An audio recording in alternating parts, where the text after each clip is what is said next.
Tales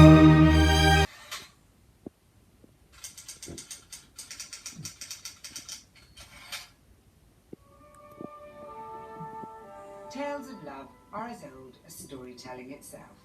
From ancient Greek tragedies to modern bestsellers, romance has been one of the great genres of literature. And whenever a popular romantic story is brought to the big screen, it's eagerly anticipated. Heaven help anyone who wishes to take on a book beloved by millions.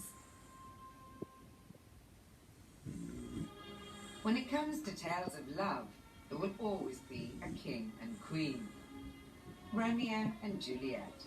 William Shakespeare's play of star-crossed lovers, as the author dubbed them, has been the yardstick by which all subsequent romances have been judged. But Shakespeare himself was in fact building upon a romantic story of his favourite author, the Roman poet Ovid, and his Metamorphoses. Ovid's work features similarly ill-fated lovers, Pyramus and Thisbe, whose parents are great rivals, just like the Montagues and the Capulets. Romeo and Juliet was one of Shakespeare's most popular plays in his own time, and helped give purely romantic stories the same gravitas as more conventional tragedies such as Hamlet and King Lear. The story has never gone out of fashion and has been popular throughout the entire history of cinema. From the earliest silent days, directors have looked to recreate fair Verona with varying degrees of success. In 1936, George Cukor directed a monumental MGM version, which may have been the beginning of a Hollywood tradition of 30-year-olds playing teenagers.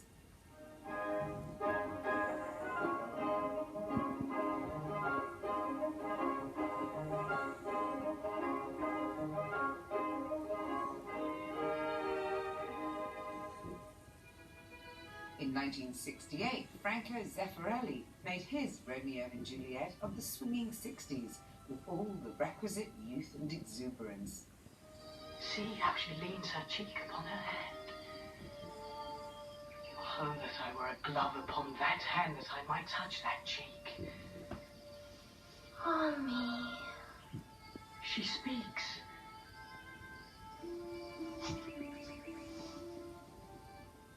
In 1996, Baz Luhrmann made the third of the three most well-known adaptations, Leonardo DiCaprio and Claire Danes playing out the scenes in Verona Beach. Thus from my lips by thine my sin is purged. Then have my lips as Medea took? Sin from my lips? O trespass sweetly urged, give me my sin again. Romeo and Juliet will continue to inspire future adaptations, further illustrating the remarkable power of Shakespeare's romantic story. Despite its tragic ending, audiences never fall out of love with this classic tale. For never was a story of more woe than this of Juliet and her Romeo. While Romeo and Juliet remains the most popular romantic tale, it's Jane Austen who's the undoubted queen of romantic literature. Beginning with Sense and Sensibility, first published in 1811, Austen created not only the gold standard of romantic novels, but eventually led to an entire industry of film and television adaptations. Austen had to publish anonymously due to the customs of the time, and therefore Sense and Sensibility was merely credited as being by a lady. The novel was popular amongst British aristocratic circles, and all of her subsequent works were credited as being by the author of Sense and Sensibility. The novel concerns the Dashwood family of Sussex, with the sisters Eleanor and Marianne representing the sense and sensibility of the title, respectively. Always resignation and acceptance, always prudence and honour and duty. Eleanor, where is your heart? The first feature film adaptation of Sense and Sensibility was not until 1995, when Ang Lee and Emma Thompson brought the lives of the Dashwoods to the big screen. Do you love him? I do not attempt to deny that I think very highly of him, that I greatly esteem him. I like him. Esteem him? Like him? Use those insipid words again and I shall leave the room this instant. Very well, forgive me. Believe my feelings to be stronger than I have declared, but further than that you must not believe. Is love a fancy or a feeling? Or if there is. I do not attempt to deny that I think very highly of him, that I greatly esteem him, that I like him.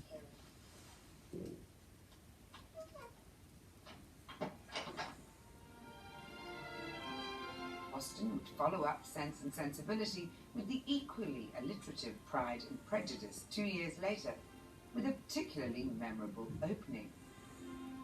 It is a truth universally acknowledged that a single man in possession of a good fortune must be in want of a wife.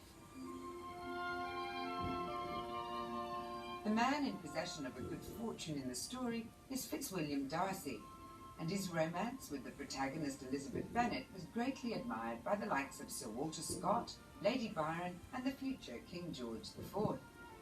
But over time, it's transformed from a favourite of aristocratic circles into one of the most popular tales of romance in the world.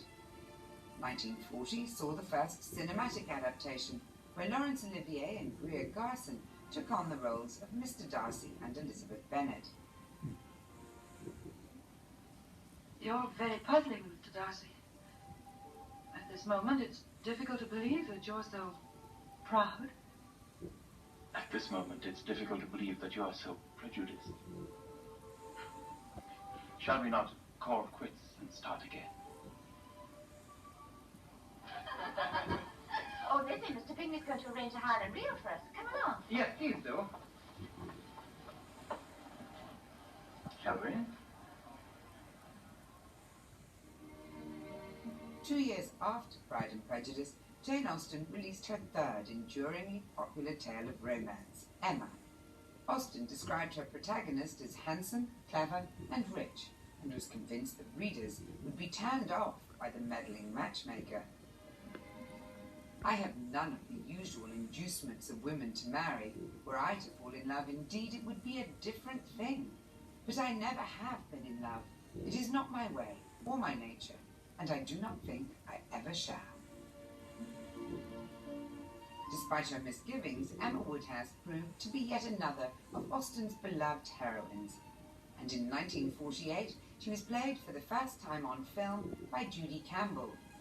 In 1996 she was brought to the big screen again by Gwyneth Paltrow. Vanity working on a weak mind produces every kind of mischief. You dismiss her beauty and good nature, yet I would be very much mistaken if your sex in general does not think those claims the highest a woman could possess. Men of sense, whatever you may say, do not want silly wives. One of the enduring difficulties of adapting Austen has been the author's use of free, indirect discourse in her novels. Austen was a pioneer in this style, where the character speaks through the voice of the narrator. However, most film adaptations don't follow this narrated style, with the notable exception of Clueless, an extremely loose adaptation of Emma transferred to Beverly Hills, where the Emma character, Cher, also functions as a narrator of the story. I don't know why Dion's going out with a high school boy. They're like dogs. You have to clean them and feed them, and just like these nervous creatures that jump and slobber all over you. Ew! Get off of me! I'm While scholars of Austen and her legions of fans will argue over which adaptations are the superior or the most accurate, it appears that people around the world simply can't get enough of Austen, as they continue to line up to see the latest cinematic version of Eleanor Dashwood, Emma Woodhouse, and Elizabeth Bennet.